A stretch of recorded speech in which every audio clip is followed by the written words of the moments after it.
Olá, pessoal. Hoje o assunto será posicionamento por GNSS, onde abordaremos PPP e faremos uma breve comparação entre este método de posicionamento e o transporte de coordenadas convencional. Um breve sumário do que será tratado esta aula. Então, faremos uma breve introdução, considerações sobre a técnica PPP, possíveis problemas, gerando o arquivo Hynix e o processamento, transporte de coordenadas convencional e análise dos resultados. Primeiramente, a sigla PPP vem de posicionamento por ponto preciso ou posicionamento preciso do ponto. É um serviço de pós-processamento de dados GNSS online, ou seja, o usuário, conforme o fluxograma abaixo, vai a campo, faz a coleta dos dados.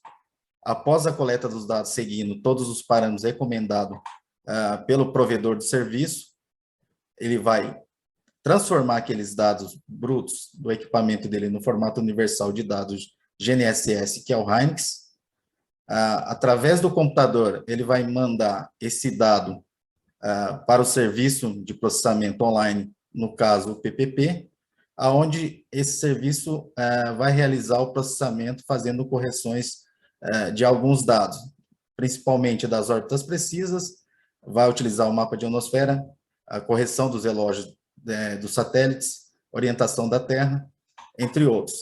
Lembrando que é bastante importante que seja considerado no arquivo que o usuário está mandando ao IBGE os dados relativos à antena do receptor GNSS que está sendo utilizado, porque isso é de extrema importância, pois todo o dado será calculado levando em consideração os parâmetros de offset da antena do receptor usado pelo usuário.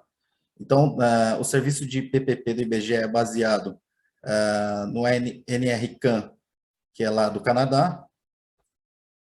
Então, aqui, apesar de ser considerado um levantamento absoluto, o que o usuário vai fazer, mas a gente vai se basear no método de posicionamento relativo, ou seja, o usuário vai ter que ficar coletando dados durante algum tempo, conforme o manual do serviço. Então, aqui eu coloquei uma tabela mostrando qual que é a precisão que você vai ter utilizando o PPP derivado do tempo de ocupação. Então, 1 hora você vai ter uma precisão, passado 2 horas outras, e assim sucessivamente.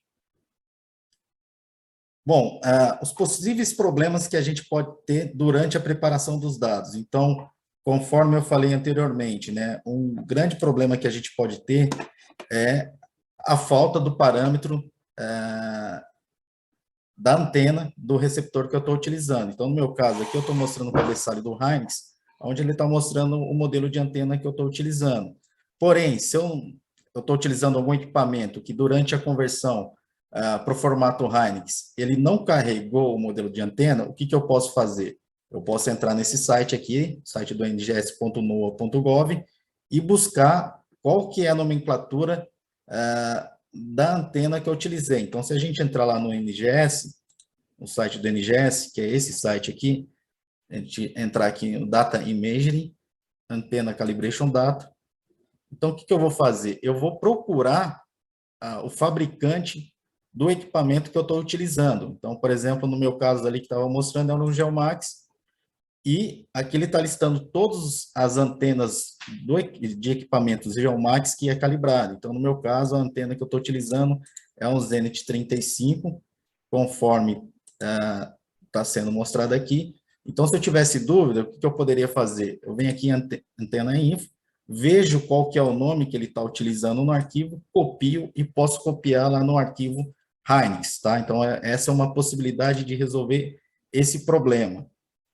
Outro problema que pode ocorrer durante meu envio de dados lá para o serviço de PPP do IBGE. Então, o que pode ocorrer é que o meu arquivo é muito grande. Então, por exemplo, formato nativo do meu equipamento, que é .dat, o arquivo está dando 134 MB. Depois que eu converti ele para Hynix, ele aumentou um pouquinho mais. Procedi com a compactação do arquivo, né, que você tem que mandar ele compactado, e está dando 32 megabytes. Tentei subir para o serviço de posicionamento, o que aconteceu? Como o arquivo é maior que 20 mega, ele falou que não consegue processar. E aí, o que eu faço? Bom, neste caso, o que dá para ser feito é utilizar algum software, tipo esse software que eu estou mostrando aqui, aonde o que vai ser realizado? Eu vou pegar, vou chamar o arquivo que eu quero que ele busque, e aí, no meu caso, esse arquivo ele tem mais ou menos 7 horas de dados e está coletando dado de 1 em 1 segundo, intervalo de gravação de 1 em 1 segundo. O que eu vou fazer? Eu vou diminuir esse intervalo de gravação para ver se esse arquivo fique menor. Então, selecionei o arquivo aqui. Importante também lembrar que eu tenho que informar que o tipo de medida de antena que está sendo feita aqui, porque senão o que pode acontecer durante essa compactação do arquivo? Ele pode mudar a altura da antena e na hora que eu processar isso vai dar erro. Então, vou colocar aqui o centro de fase da antena, vou dar OK, e aqui eu vou pedir para ele reamostrar de 5 em 5 segundos. E aí eu clico aqui em exportar, ele vai exportar o arquivo, tá? Então, depois que ele exportar o arquivo, eu vou ver o tamanho que está o arquivo, vou compactá-lo, e aí sim submeter ao IBGE, ao serviço de PPP. Então, esperar só ele acabar de fazer a reamostragem do arquivo. Feito isso, eu posso dar um exit. Aí, o que eu vou fazer? Eu vou até aonde está o arquivo.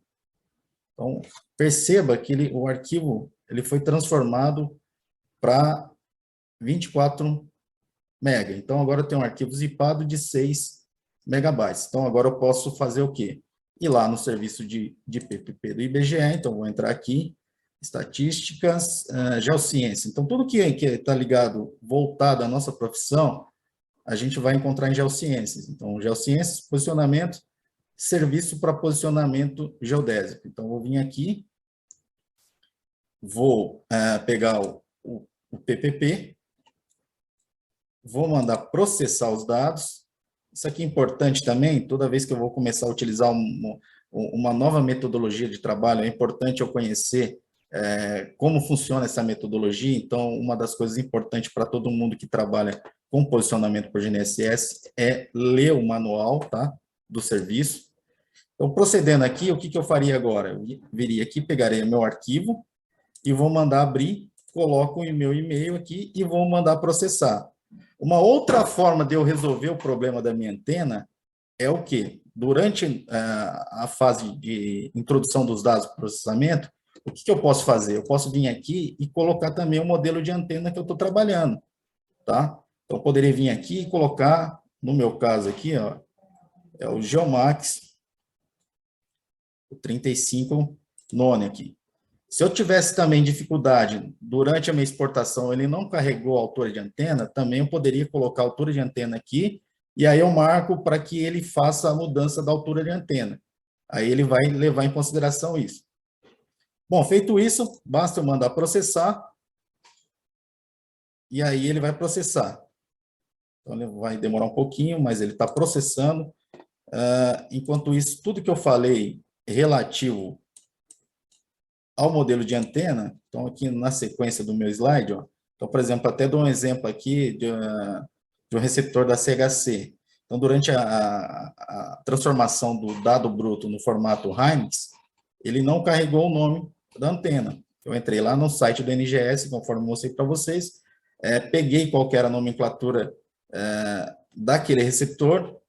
No meu caso, eu vim aqui, copiei o nome lá do site, coloquei no arquivo Hynix. É bom prestar atenção o quê, pessoal? Se eu mexo no Hynix, eu tenho que prestar atenção que sempre eu vou ter que deixar sempre alinhado. Então, por exemplo, se eu apagar alguma coisa aqui, o que vai acontecer é que essa coluna vai vir mais para a esquerda. Se eu não arrumar isso aqui, na hora que eu tentar fazer qualquer coisa com o dado, ele não vai entender porque ele vai falar que está corrompido o dado. Só para que todo mundo entenda, eu vou abrir um arquivo Hynix aqui para a gente poder visualizar.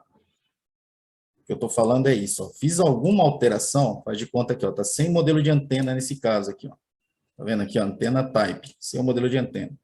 que eu vou fazer? Eu vou lá no NGS, tá aqui o modelo de antena, é esse, certo?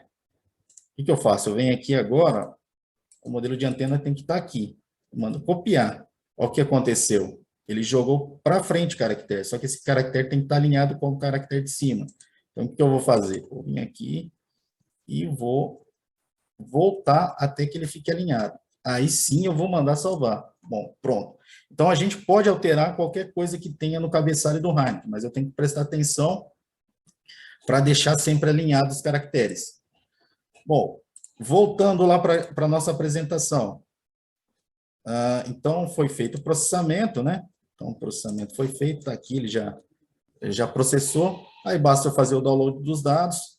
Na hora que eu fizer o download dos dados, o que vai acontecer? Ele vai me dar um arquivo zipado com o meu e-mail, contendo alguns arquivos. O mais importante para a gente é o arquivo PDF e também esse arquivo que ele vai proporcionar o que para a gente, né? Vai proporcionar saber em qual posição está caindo aquele ponto.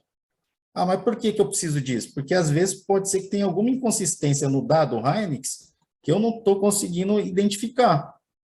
E essa ferramenta de ele mostrar onde está o ponto é importante por causa disso, que eu consigo ver realmente se é a localidade de onde estava o ponto onde eu estou processando. Bom, voltando aqui então, depois de processado, aqui eu vou mostrar os possíveis problemas que a gente pode ter. Então, no caso, um arquivo que eu processei dias atrás aqui. Eu não prestei atenção na hora que eu converti e não foi o modelo de antena. Ó. Então, aqui, ó, para a gente também aprender a analisar o nosso arquivo PDF que é liberado no PPP, né? Então, aqui ele está mostrando o horário de início, de fim, o método de posicionamento que você fez, que é estático. Aqui, importante, ó, não está disponível o modelo de antena, tá? Então, se não está disponível, se a gente lembrar lá da geodésia, quando a gente faz conversão de coordenadas, porque tudo que a gente faz em geodésia, o princípio básico é que está em coordenada cartesiana geocêntrica. E quando eu estou em geocêntrica, é utilizado os 3 eixos para poder fazer transformação de coordenada. Então, por exemplo, se eu não coloquei o modelo de antena, certamente não foi reduzido. Então, meu ponto pode estar no espaço. E isso vai influenciar no quê? No resultado da minha coordenada. Então, aqui eu estou mostrando a coordenada resultante, neste caso, sem o modelo de antena. Depois eu converti, e aí eu esqueci de prestar atenção naquilo que eu mostrei do software para vocês. Que eu fui lá e coloquei, que estava 2,60, eu falei para ele lá, centro de fase. Eu esqueci e não mexi naquilo. O que ele fez? Ele foi lá e somou já os parâmetros da antena que eu estou trabalhando, no caso, essa Zenit 35 Pro. Então, a altura que era 2,60, ele passou para 2,725, e eu não tinha prestado atenção. E aí, mandei processar. Aí, ele também me deu um resultado. Bom, aí, depois que eu vi que estava errado, o que eu fiz? Eu fui lá e converti certo, né? Porque esse arquivo, como ele é muito grande, eu tive que fazer uma reamostragem para ele ficar dentro dos 20 megas para eu poder mandar processar. Beleza, aí eu processei certo e aí ele me deu mais uma coordenada. Então, prestar muita atenção relativo à altura de antena e modelo de antena que pode influenciar no teu resultado final. Neste meu caso aqui, esse PPP eu estava utilizando para processamento de um voo. Tá? Então, na hora que eu coloquei os pontos de apoio e os pontos de check, estava tendo uma diferença relativamente grande. Tá? Estava tendo um erro que não era esperado. E eu só fui perceber isso depois que eu fui ver qual que era a coordenada que eu estava utilizando no PPP. Então, é importante sempre prestar atenção. Bom, isso aqui é uma comparação daqueles 3 resultados que eu mostrei do PPP. Ó. Então, sem o modelo da antena, com a altura errada e o correto. Então, nesse caso, como a gente vai comparar a acurácia, eu deixo o correto como sendo o verdadeiro. E aí eu faço a comparação com os outros. Ó. Então, o meu erro em 2D na planimetria é baixo, não tem tanto erro, né? Porém, quando eu comparo no 3D, ó, eu estou tendo um erro de 13 centímetros e 12 centímetros. Então, muito importante, igual eu falei, você tomar cuidado quanto aos parâmetros de antena e altura de antena. E aí, no final, análise de resultado, conforme eu falei para vocês. Então, eu vou ter uma análise visual de onde está localizado o ponto, verificar se ele considerou todo o arquivo, importante, modelo da antena, e altura da antena aqui, né? E as coordenadas com as devidas precisões, né? Então, as precisões estão baixas. Aí, fazendo um paralelo, eu também fiz uma comparação com transporte coordenado convencional. Por que fazer isso?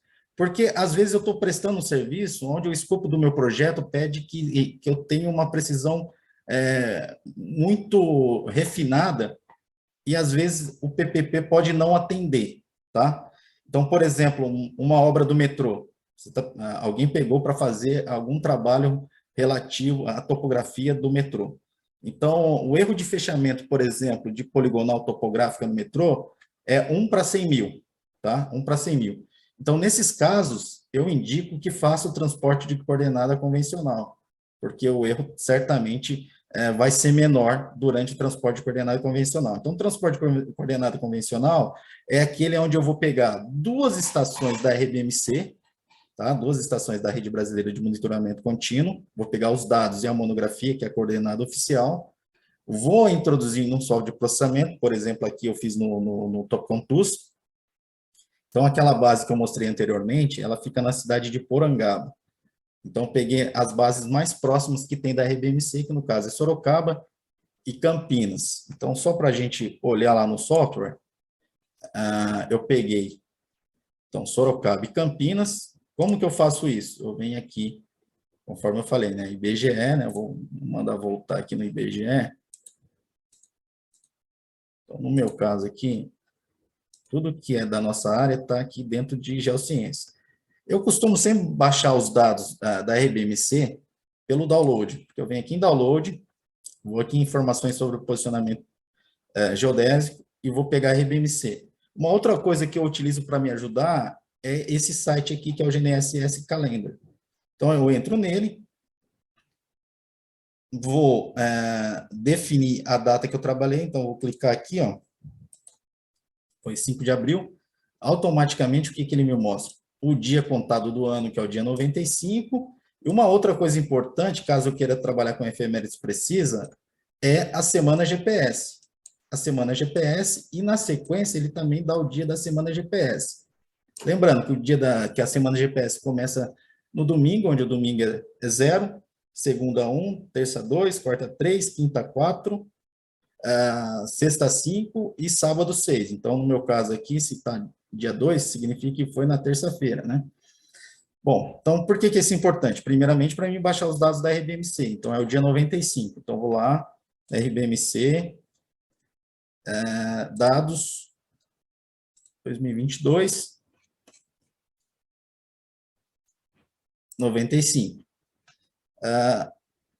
Atualmente, todos os pontos da RBMC, ele está levando em consideração a unidade da federação, nos dois primeiros caracteres do nome, e depois alguma coisa que indique o nome da cidade, tá? Então, mudou, antigamente não era assim, mas agora eles estão utilizando essa nomenclatura. Então, no caso de Sorocaba, ela está como SP S1, que é essa estação. Então, eu clico aqui e mando baixar o dado. Eu não vou baixar porque eu já tinha baixado.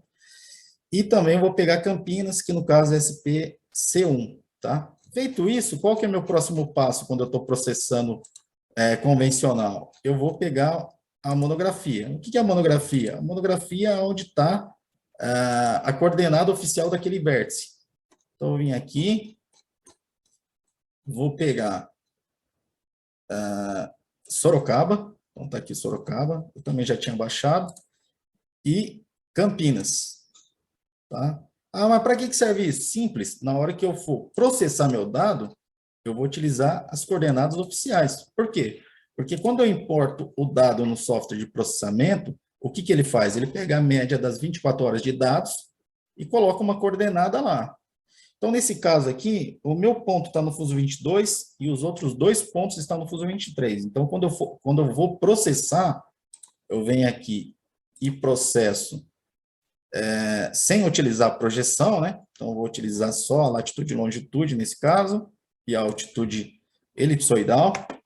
Então, eu venho aqui. A primeira coisa a fazer, eu tenho que definir que tanto a Sorocaba quanto Campinas são pontos de controle, tanto na horizontal quanto na vertical. E aí, eu vou utilizar aquela monografia que eu falei para vocês. Ó. Então, eu vim aqui na monografia e vou fazer o quê? Eu vou pegar esta coordenada aqui, ó, esta coordenada que está aqui, é a coordenada que eu vou imputar aqui. Então, vem aqui, ó, botão direito, propriedades, e aí eu vou colocar a coordenada que é a oficial. Então, se a gente olhar aqui, ó, foi isso que eu fiz, ó, coordenada oficial e a coordenada oficial para altitude, tá? Então, foi isso que eu fiz. Bom, feito isso, definidos os pontos de apoio, o que mais que eu faço aqui no meu caso? Como eu estou processando, eu também costumo utilizar a efemérides precisa. Não é o caso agora de explicar o que é efemérides precisa, mas é só lembrar que são dados de posicionamento do satélite corrigidos, tá? Então, como que eu faço para baixar as efemérides? Então, mesma coisa, vem aqui, ó semana, GPS, mais o dia da semana. Aí, nesse caso, basta eu clicar aqui e aqui, né? Se tiver problema, eu posso vir aqui e baixar do... Eu posso baixar também lá do CCDIS, que eu não estou com ele disponível aqui, mas depois, se alguém tiver dúvida, eu posso mandar, tá? Mas se eu clicar aqui, ele vai baixar também. Eu não vou baixar de novo, porque eu já tinha baixado, né? Então, se eu vier aqui em transporte convencional, tá aqui as efemérides. Essa de baixo aqui é do GLONASS, e essa aqui seria do GPS. O que eu faço nesse caso? Eu só vim aqui e mandar importar esses dados também. Clico aqui em importar, tá? Importo os dados, e aí vou mandar processar, tá? Então, mando processar aqui, processei, está processando aqui, eu já tinha processado, mas só para mostrar.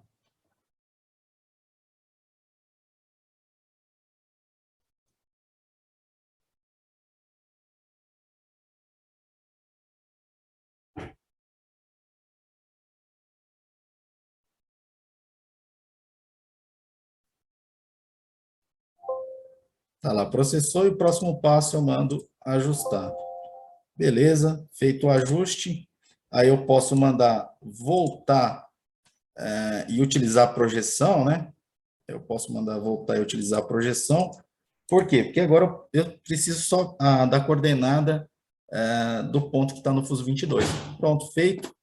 O que eu vou fazer aqui agora? Vamos voltar lá na nossa apresentação, e eu vou fazer a comparação. Então, está aqui ele processado. A comparação entre o PPP, né? Entre o PPP e o convencional. Então, o PPP, a gente teve estas coordenadas resultantes com essas precisões. Processando convencional, a gente teve essas coordenadas resultantes. Quando a gente compara em 2D e em 3D, olha aqui quanto que está dando diferença. Então, 2D, 2 centímetros, e em 3D, 5 centímetros. Então, aqui é importante frisar, quando eu preciso de ter uma precisão melhor, tá? Então, faz de conta que eu estou fazendo uma obra para o metrô, onde o meu erro de fechamento linear é solicitado 1 para 100 mil. Tá? Então, certamente essa diferença que está dando aqui vai influenciar na minha precisão linear final. Então, quando é uma coisa específica, às vezes compensa a gente pensar se não é melhor a gente fazer a convencional ou não, transporte convencional ou não. Bom, pessoal, era isso que eu tinha para falar para vocês. Espero que tenha sido proveitoso. Um grande abraço a todos.